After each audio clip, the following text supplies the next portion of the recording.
அருணின் தற்போதைய வயது அவருடைய தந்தையின் வயதில் பாதியாகும். 12 ஆண்டுகளுக்கு முன்பு தந்தையின் வயதானது அருணின் வயதைப் போல 3 மடங்கு எனில் தற்போது தந்தையின் வயது என்ன? இதுதான் நம்மளுக்கு கொடுத்துருக்க கொஸ்டின். ஆக்சுவலாக இது ஒரு குரூப் எக்ஸாமில் கேட்டிருந்த கொஸ்டின்ஸ். ஃபஸ்ட்டு நான் இந்த மாதிரி சம்ஸ்கெல்லாம் ஃபஸ்ட்டு என்ன பண்ணணும்னா, கொடுத்துருக்குற கொஸ்டின்ஸை அப்படியே ஒரு ஈக்குவேஷனாக கன்வெர்ட் பண்ணணும். ஈக்குவேஷனாக கன்வெர்ட் பண்ணும்போது நமக்கு ஈஸியாக ஆன்சர் கண்டுபிடிக்கிறது ரொம்ப ஈஸியாக இருக்கும். இப்போ ஃபஸ்ட்டு பார்த்தோம்னா, அருணின் தற்போதைய வயது, அதாவது அருண் அப்படிங்கிற ஒரு பையனோட இப்போ இருக்கிற வயசு என்னென்னா, அவரோட தந்தையின் வயதில் பாதி. இப்போ அவரோட அப்பாவோட ஏஜ் என்னவோ அதில் பாதி தான் அருணோட வயது. அப்போது தந்தையோட வயதை நம்ம எக்ஸ்ன்னு வச்சுக்கலாம். அருணோட வயது அந்த தந்தையின் வயதில் பாதி. ஓகேவா? அடுத்தது 12 ஆண்டுகளுக்கு முன்பு தந்தையின் வயதானது அருணின் வயதைப் போல 3 மடங்கு.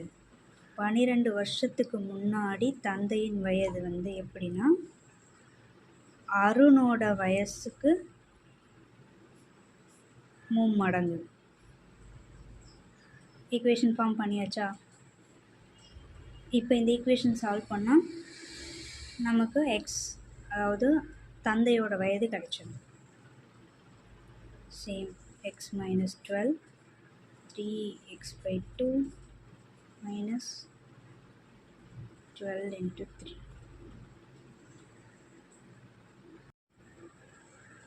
நெக்ஸ்ட் இந்த ஈக்குவேஷன் சால்வ் பண்ணலாம்.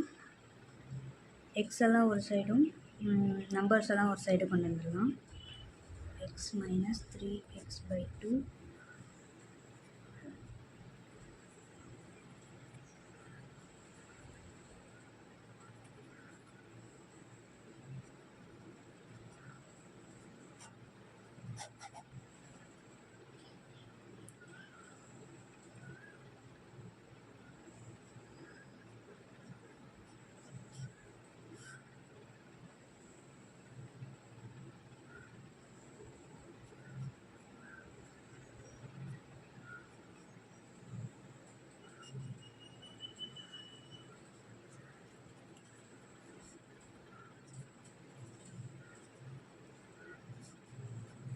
நமக்கு தந்தையோட வயசு கிடச்சிருச்சு.